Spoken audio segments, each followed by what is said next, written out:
তপু খুব দুষ্টু আর বুদ্ধিমান ছেলে, কিন্তু মাঝে মাঝে মিথ্যা বলে মজা নিতে ভালোবাসে। একদিন বিকেলে সে মাঠে গিয়ে চিৎকার করে বলে, বাঁচাও, বাঘ আসছে, বাঘ আসছে।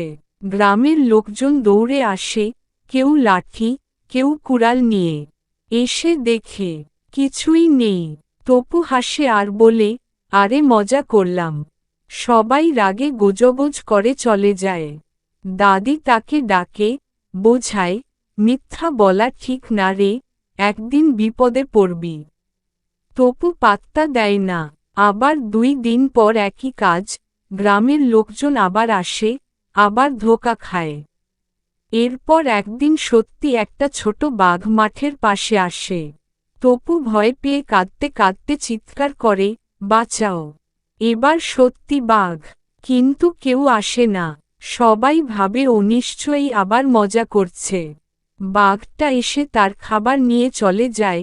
তপু কোনোমতে গাছের ওপর উঠে বেঁচে যায়। সেদিন থেকে তপু আর কখনো মিথ্যা বলে না। সে বুঝে যায়, একবার বিশ্বাস ভেঙে গেলে সত্যি বললেও কেউ বিশ্বাস করে না। একবার যদি মানুষ বিশ্বাস হারায়, তখন সত্য মিথ্যা হয়ে যায়।